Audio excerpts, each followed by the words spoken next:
നമ്മളൊക്കെ മിക്കവാറും എല്ലാ മനുഷ്യരും വിശ്വാസമുള്ളവരാണ്.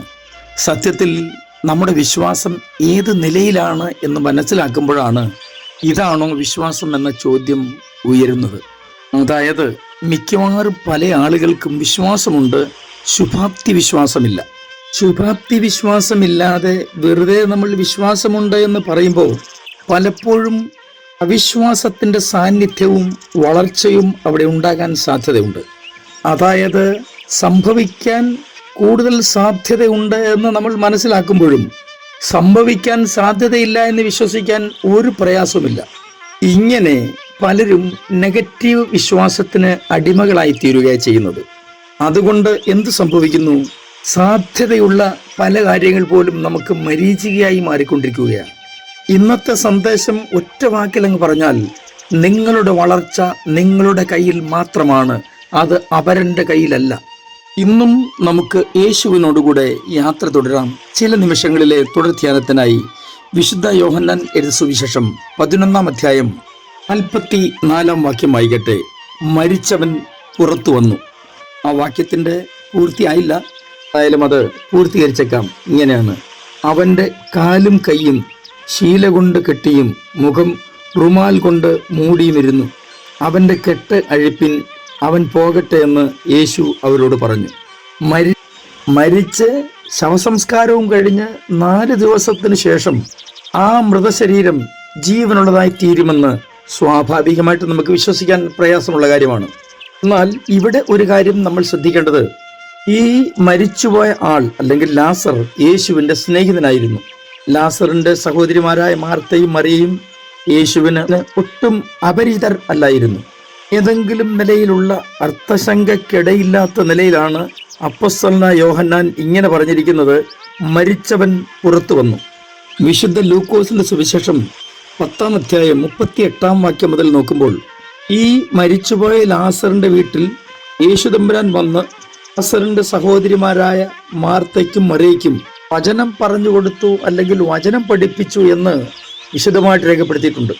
ഇവർ രണ്ടുപേരും യേശുവിൽ നിന്ന് നേരിട്ട് വചനം സ്വീകരിച്ചവരും വചനം എന്താണെന്ന് തിരിച്ചറിഞ്ഞവരുമാണ്.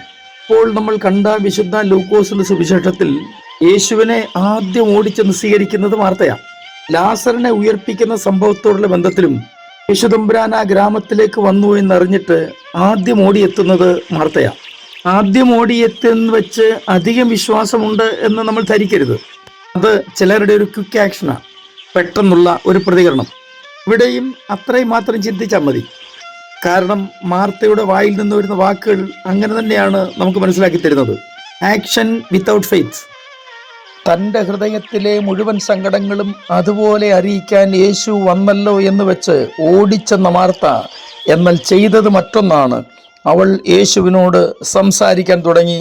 തൻ്റെ സംശയങ്ങൾ ഓരോന്നോരോന്നായി വെളിപ്പെടുത്തിക്കൊണ്ടേയിരുന്നു. ലാസർ ഉയർത്തെഴുന്നേൽക്കുമെന്ന് യേശു പറഞ്ഞിട്ട് പോലും മാർത്ത പറയുന്നത്, നിശ്ചയമായിട്ടും ഞാനത് വിശ്വസിക്കുന്നു, ഇപ്പോഴല്ല, ഒടുക്കത്തെ നാളിൽ എല്ലാവരും പുനരുത്ഥാനം ചെയ്യുമ്പോൾ ലാസറും പുനരുത്ഥാനം ചെയ്യുമെന്ന് ഞാൻ വിശ്വസിക്കുന്നു. എന്നാൽ നോക്കൂ, മറിയ ആകട്ടെ യേശു തമ്പുരാൻ വന്നു എന്നറിഞ്ഞിട്ടും ഓടി അങ്ങോട്ട് ചെന്നില്ല. അവൾക്ക് ഒരു കാര്യം നല്ല ബോധ്യമുണ്ട്: എൻ്റെ ഹൃദയത്തിൻ്റെ വേദന തിരിച്ചറിഞ്ഞ് എൻ്റെ കർത്താവ് എൻ്റെ അടുക്കലേക്ക് ഓടിയെത്തും.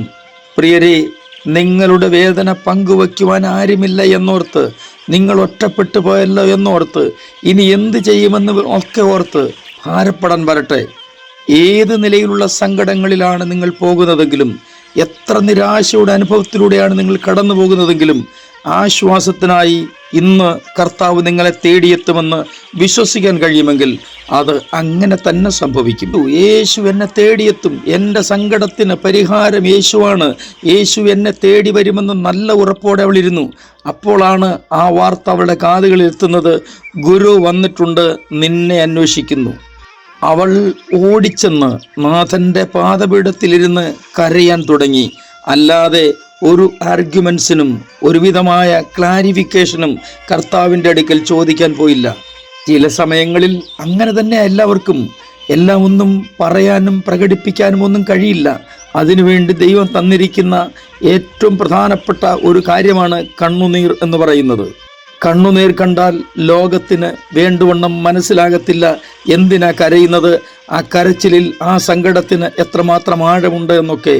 എന്നാൽ യേശുവിൻ്റെ പാദപീഠത്തിൽ മറിയ കരഞ്ഞപ്പോൾ അത് പൂർണ്ണമായിട്ട് മനസ്സിലാക്കുവാനും ആ സങ്കടത്തിന് പരിഹാരം വരുത്തുവാനും കർത്താവ് തയ്യാറായി. പ്രിയരെ, പരിഹരിക്കപ്പെടാത്ത ഒരു പ്രശ്നവുമില്ല. നിങ്ങളുടെ എല്ലാ സങ്കടവും അത് അറിയേണ്ടതുപോലെ അറിയുവാൻ ഇന്നും യേശു നിങ്ങൾക്കായി ജീവിക്കുന്നു. നമുക്ക് ഒരു കാര്യം ചെയ്യാം. കരയാൻ അറിയുന്നവർ കരയുക, പ്രാർത്ഥിക്കാൻ അറിയുന്നവർ പ്രാർത്ഥിക്കുക. സംശയം ചോദിക്കാനായി ദൈവപാദപീഠത്തിൽ ചെല്ലരുത്, ചോദ്യങ്ങൾ ചോദിക്കാനായി ദൈവപാദപീഠത്തിൽ ചെല്ലരുത്. അത് മറിയ ചെയ്തതുപോലെ നമുക്കും നാഥൻ്റെ പാദപീഠത്തിൽ നമ്മുടെ സങ്കടങ്ങൾ ഇറക്കി വെക്കാം. നിശ്ചയമായിട്ടും പരിഹാരമുണ്ടാകും. ഞാൻ നിങ്ങൾക്കൊണ്ട് പ്രാർത്ഥിക്കുന്നു. സ്വർഗീയ പിതാവേ, എൻ്റെ എല്ലാ പ്രിയപ്പെട്ടവരെയും അങ്ങയുടെ കരങ്ങളിലേക്ക് ഏൽപ്പിച്ച് അനുഗ്രഹിച്ച് പ്രാർത്ഥിക്കുന്നു. ഞങ്ങളുടെ എല്ലാ സങ്കടങ്ങൾക്കും പരിഹാരം അങ്ങ് മാത്രമാണ്. അത് ഞങ്ങൾ പൂർണ്ണമായിട്ടും വിശ്വസിച്ചുകൊണ്ട് അങ്ങയുടെ പാദപീഠത്തിൽ ഇരിപ്പാൻ ഞങ്ങളെ സഹായിക്കണമേ. യേശു ക്രിസ്തുവിൻ്റെ അൻപുള്ള നാമത്തിൽ തന്നെ, ആമേൻ.